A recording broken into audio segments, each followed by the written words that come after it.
Salve, salve rapaziada, tudo bem com vocês? Mais uma live aí começando. Hoje eu vou ter aí a honra de receber o grande mestre Evaldo pra gente poder falar um pouquinho aí sobre o campeonato aí de jiu-jitsu que teve, né? O famoso Nogi sem pano. E vamos ter uma resenha rápida sobre o assunto. Grande mestre Evaldo chegando. Vou te mandar o convite, Evaldo.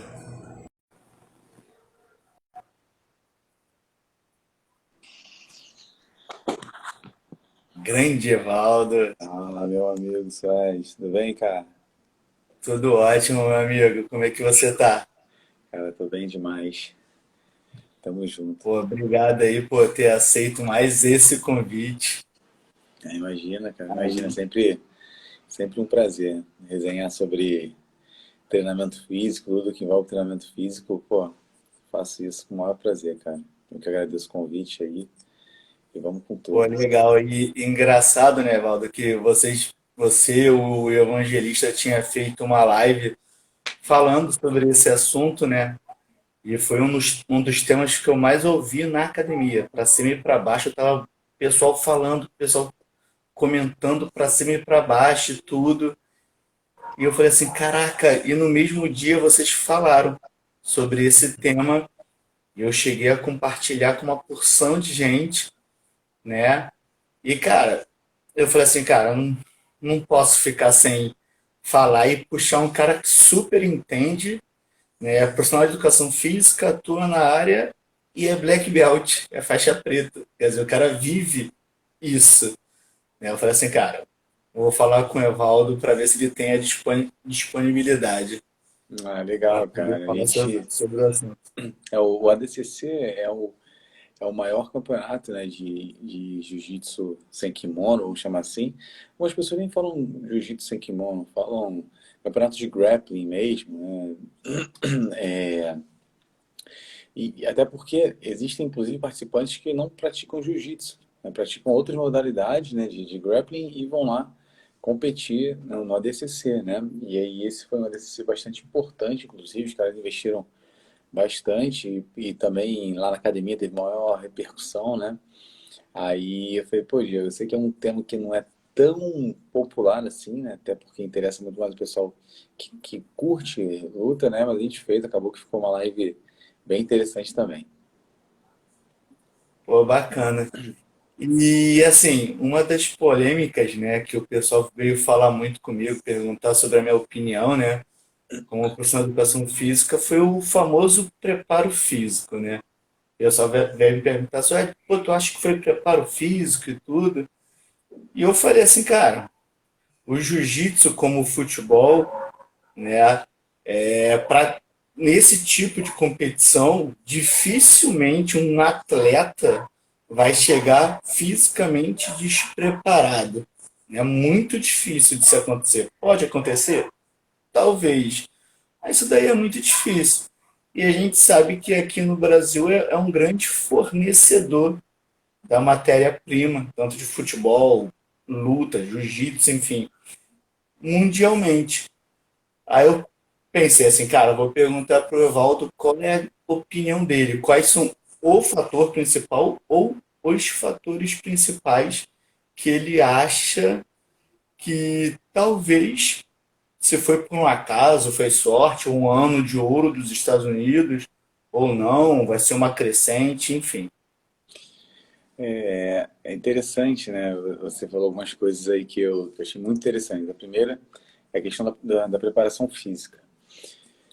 Por sermos profissionais de educação física, a gente tem uma tendência, por sermos profissionais de educação física, temos uma tendência de levar tudo para a parte de preparação física, achando que a preparação física é a causa principal de tudo.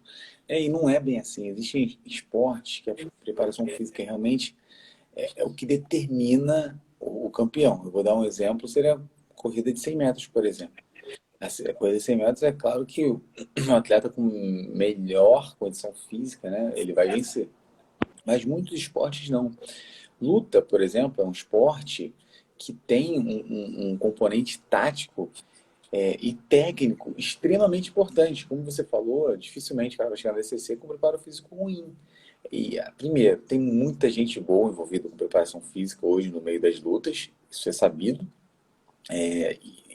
Segundo, por mais que não tem, por mais que nem todo mundo faça um trabalho ideal de preparação física nas lutas, a gente sabe que o preparo físico que o indivíduo chega lá no campeonato, muitas vezes é o suficiente para ele fazer a luta, vamos dizer assim, sem, sem ter problemas físicos, né? Sem ter problema de gás, vamos chamar assim, numa linguagem mais popular, né? Que o pessoal do jiu-jitsu utiliza. Dificilmente ele vai chegar lá com gás insuficiente para poder completar ou concluir a luta. Então, eu tenho a mesma opinião que você. A preparação física não é o motivo que explica vamos dizer assim, esse resultado superior dos Estados Unidos pela primeira vez na história da DCC, né? O Brasil sempre foi o grande dominador, né, do cenário do jiu-jitsu sem kimono, né?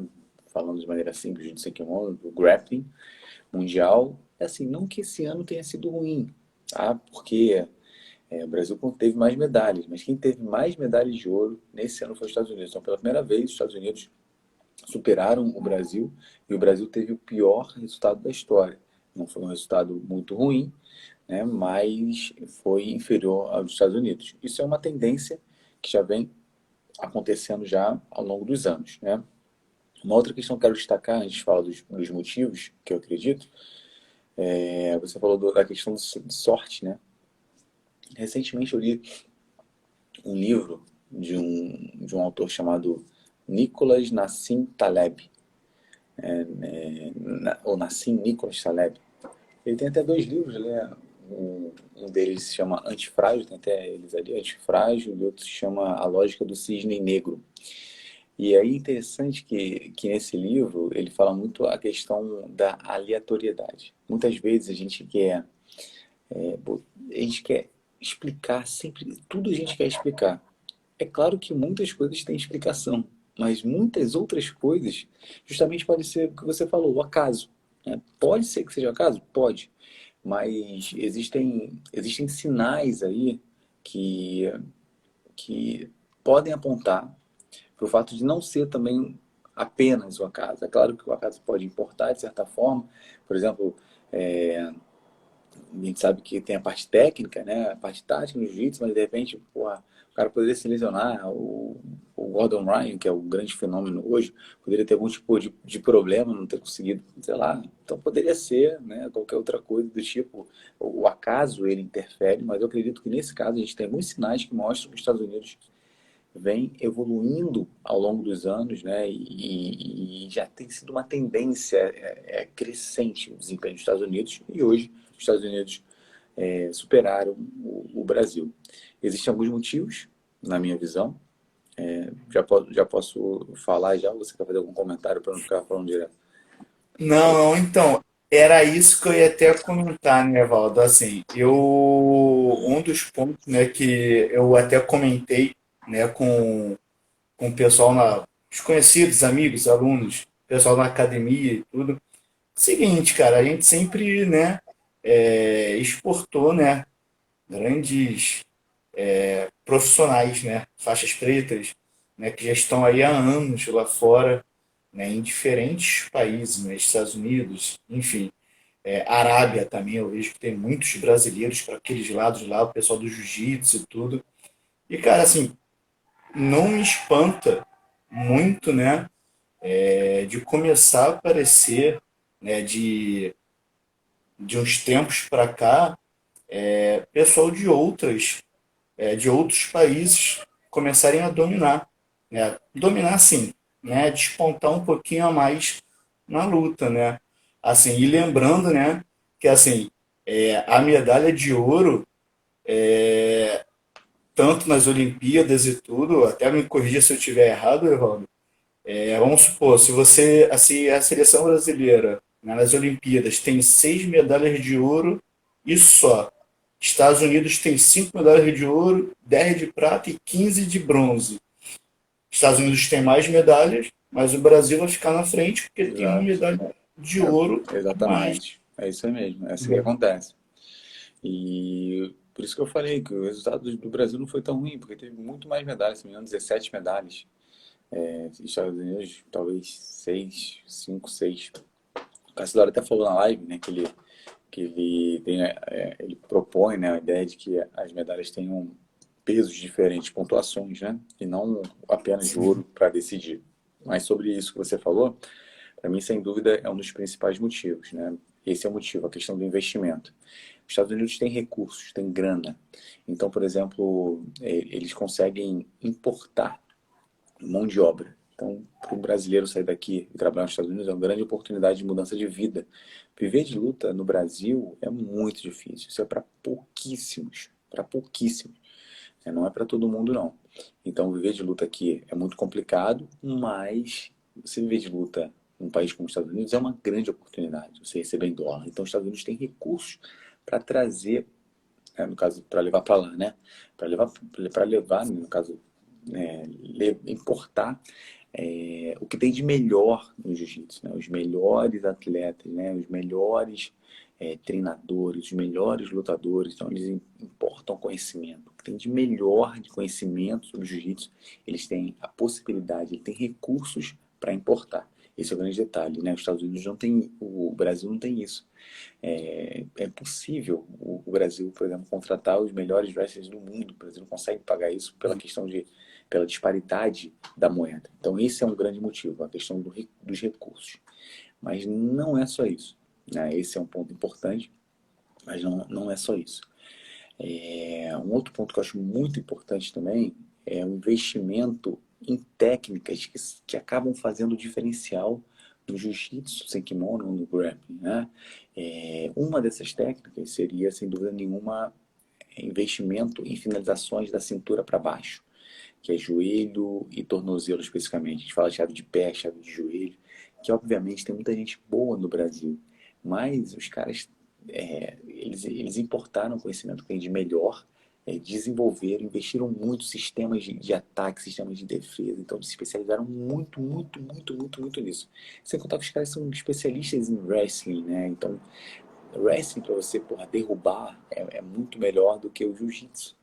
Você quedar, né? Então acaba sendo melhor. Então a parte técnica acaba sendo um diferencial muito grande também. Sobre essa questão sobre o primeiro ponto, né, dos recursos, voltando rapidinho, a questão dos Estados Unidos ter a capacidade de ter recursos para poder levar o que tem de melhor para lá. Porra, o Gordon Ryan, que é o maior atleta do planeta hoje, né, de grappling, ele é aluno de um cara chamado John Danaher. E o John Danaher é aluno do Renzo Gracie. Então, é como se fosse neto do Renzo, né? Então, vem do Brasil. A linhagem vem do Brasil. Então, é importante dizer isso. Um terceiro ponto importante, eu estou juntando aqui alguns pontos, então não vou dar tantos pontos assim, mas eu diria que o terceiro ponto seria a popularidade da modalidade nos Estados Unidos. Os caras gostam muito, os caras abraçaram muito o jiu-jitsu, o grappling, eles abraçaram muito a modalidade. E aí, como se popularizou lá, surgiram grandes nomes. Eu até falei lá dos irmãos Polotolo e falei do Gordon Ryan, né, mais uma vez, porra, o maior atleta da atualidade. Então, quando você massifica o esporte no país, você vê, obviamente, surgindo mais talentos. Tá? Então, isso aí é um ponto importante. A massificação do esporte levou ao surgimento de grandes fenômenos do grappling mundiais, né? E nos Estados Unidos. Então, isso aí seria um outro ponto também extremamente importante. E assim, é bem engraçado, né, Evandro? Assim, eu tenho um amigo meu que está lá nos Estados Unidos já tem uns 10 anos, né? Ele é faixa preta de jiu-jitsu, pegou a faixa preta, competiu aqui pelo Brasil e decidiu viver do jiu-jitsu, né? Foi um dos pontos que você falou, o primeiro ponto, né? E ele viu essa oportunidade de ouro, né? Quando apareceu a proposta para ele dele ir para os Estados Unidos e poder reviver lá, né? E ele fala comigo abertamente, cara, interesse nenhum de voltar para o Brasil, porque assim, eu tenho uma academia aqui gigante, eu já tenho alunos faixas roxas, marrons, meus, que eu Legal, dei desde a faixa branca até tom marrom e tudo. legal. Falta pouco para eu começar a dar minhas primeiras faixas pretas. E, cara, aqui eu consigo competir bem no jiu-jitsu. O meu interesse maior não é nem tanto competição, é formar atletas.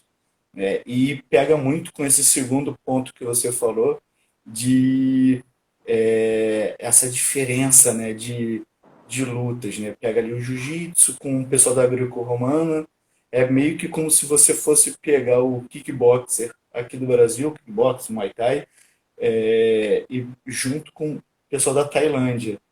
Tem uma diferença? Lógico que tem. Né? A Tailândia é o famoso berço, né, do kickboxer e tudo. E lá nos Estados Unidos é o grande berço da luta livre, né? A greco-romana, enfim. E como que é um campeonato que pode entrar todo mundo assim, de lutas agarradas, judô, jiu-jitsu, enfim, só que aí é sem pano, sem kimono, aí entra essa grande diversidade, né? Até saiu errado um pouquinho a palavra, mas o pessoal pega um pouquinho do pé, braço, aqui ficou muito normal, né? Jogo sujo pegar o pé, né? Tu vê ali que um campeonato brasileiro, enfim, sul-americano, tem finalização ali do pé, tem a chave do pé, chave de pé e tudo, mas é um pouco mais difícil, né? Isso tá caindo, né, cara? Isso tá caindo porque o pessoal sabe que é uma besteira isso, né? Isso aí, vem antigamente, eu contei essa história na live, os caras falam, antigamente jogavam o pé, o sapateiro, não sei o que, apelão, como se fosse você pegar a cintura para baixo fosse apelar, né? Só que são regras, são golpes totalmente válidos, são posições totalmente válidas, né? E aí o pessoal tinha esse preconceito aqui. E a galera que tinha esse preconceito, aí obviamente ficou mais para trás ainda. Né? Chaves de joelho, chaves de pé, são porra, técnicas extremamente eficazes, né? O pessoal da luta do jiu-jitsu foi um pouco atrás, na época tinha uma grande rixa entre jiu-jitsu e luta livre. O pessoal da luta livre já, já não tem essa, né? Vai em joelho, vai em tornozelo, cervical, né? Não tem esse preconceito, vamos dizer assim. Então, esse preconceito não faz sentido nenhum. E aí, eu destaquei alguns pontos, né, Suede? Eu destaquei alguns pontos. Eu diria que o último ponto que explica o sucesso dos Estados Unidos no ADCC esse ano, né, superando o Brasil, como a gente já falou, eu diria que também é o surgimento de grandes treinadores. Né? É claro que o John Danaher, ele foi aluno do Renzo, só que eu acho que ele superou o Renzo. No Brasil, tem muito esse pensamento de na porrada, né? Forjado na base da porrada, de treino duro, combate fácil, essas coisas assim são pensamentos que não fazem muito sentido, né? O treino tem que ser com inteligência, o treino tem que ser direcionado, objetivo, com precisão, e não sendo na porrada todo dia, por exemplo. Às vezes vejo gente, né, fazendo a imbecilidade de se machucar próximo de competição porque sai na porrada, na semana da competição saindo na porrada, não faz sentido nenhum isso. É claro que hoje em dia a galera tá melhorando, então na semana da competição dá uma reduzida, treina um pouco mais de posição, mas tem muita gente ainda com esse pensamento ainda de treino duro, combate fácil, né? A gente sabe que não é assim. Claro que o cara tem que treinar duro, mas não é treinar duro sempre. Treinar duro nos momentos corretos, né, nas horas adequadas. E o John Danaher, ele é considerado uma das mentes mais geniais do jiu-jitsu mundial, o cara com a mente mais brilhante, o melhor treinador. Ele foi treinador do Georges St-Pierre também, por exemplo. Aí, como eu falei, treina o maior atleta hoje da atualidade, Gordon Ryan. E ele estuda pra caramba, o treino dele é com precisão, o cara sabe da importância do treinamento de força, treina tudo na hora certa e na dose certa. Então, falando dos pontos, né? O primeiro, a questão dos recursos que a gente falou, né, de poder importar conhecimento. O segundo, o investimento, né, em técnicas, por exemplo, que acabam fazendo o grande diferencial, que é da cintura para baixo e também wrestling. O terceiro ponto que a gente abordou, que é a popularidade da modalidade nos Estados Unidos, cresceu muito e surgiu grandes talentos. E o quarto também são grandes treinadores que existem lá, que são também, né, não só são os únicos responsáveis, mas também são responsáveis por esse sucesso. Né? Então eu destacaria esses 4 pontos aí que explicam o resultado, o grande resultado dos Estados Unidos no ADCC. E para mim isso não é um acaso. Eu não estou falando que o Brasil não pode voltar a ganhar dos Estados Unidos, né? Pode, mas se ganhar vai ser por muito pouco, vai ficar lá pau a pau. Principalmente enquanto o Gordon Ryan estiver ativo, e é um cara novo, com 20 e poucos anos, se não me engano, 26 anos, não sei ao certo. Enquanto ele estiver ativo, vai ser muito, muito, muito difícil bater esse cara. Então, se o Brasil ganhar na próxima, vai ser por pouco. Se os Estados Unidos ganhar também, pode ser que seja por pouco, mas existe já tem um grande equilíbrio entre as Não forças, né? O tem mais Brasil nenhum já não bobo, está né? tão destacado assim, isso aí. Com certeza a gente pode afirmar isso daí. Perfeito. Ainda mais que não tem mais nenhum bobo, né, Evaldo? Assim, é que nem no futebol, não tem mais nenhum bobo no futebol. No Exatamente. jiu-jitsu é a mesma coisa, não tem mais aquele, ah, só o Brasil que é predominante. É, tá aí, né? Agora é tentar ali manter o pau a pau. Um ano levar ali a melhor, outro ano vai ser os Estados Unidos ou algum outro país que de repente comece aí a despontar. Exatamente isso. E, Evaldo, foi uma resenha assim que eu marquei contigo um pouco na correria, que foi um assunto que eu gostei muito, assim, cara, tem que fazer com o Evaldo. E, cara, eu tinha prometido para alguns amigos, mesmo que eles não conseguissem assistir o ao vivo, que assistissem depois. Falei assim, cara, vai ser uma resenha bem breve, só para vocês poderem entender um pouquinho dessa parte que vocês acham que é superficial, que é só preparação física que diz tudo. E não é só a preparação física. Que dificilmente um cara que vai disputar o Mundial tá com um preparo físico ruim. Ainda mais um esporte que é individual. Se fosse um esporte coletivo, tu ter ali que nem o futebol, tu ter um zagueiro mais gordinho, um atacante fora de forma, enfim, tudo bem, é coletivo, mas individual, dificilmente. Né? Pode acontecer, pode, mas é individualmente. Como que até você falou, o pessoal tem essa cultura muito de puxar que é só a parte física. E não, tem um contexto muito maior por trás. E eu queria te agradecer, Valdo, por essa disponibilidade a essa hora da noite para poder fazer essa resenha aí comigo sobre o esporte. Show de bola. As resenhas objetivas são as melhores, né, cara? Porque um resenha de uma hora, acaba que o pessoal nem assiste tudo. Foi uma resenha de 20 minutos, 25 minutos, só pô, vai querer assistir, porque o conteúdo dos mais importantes tá tudo lá. E aí foi um prazer, cara. Foi um prazer mais uma vez estar aí com você, né? Fazer o que eu gosto, que é conversar sobre treinamento físico, sobre esporte, de maneira geral. E por mais que a gente esteja na correria, o trabalho aí desde cedo é sempre tranquilo de fazer, porque, mais uma vez, é o que a gente gosta, né? Então flui, então acaba fluindo. Então obrigado mais uma vez pelo convite e até a próxima, meu amigo. Valeu, Valdo. Abraço. Forte abraço, tchau, Tchau. tchau.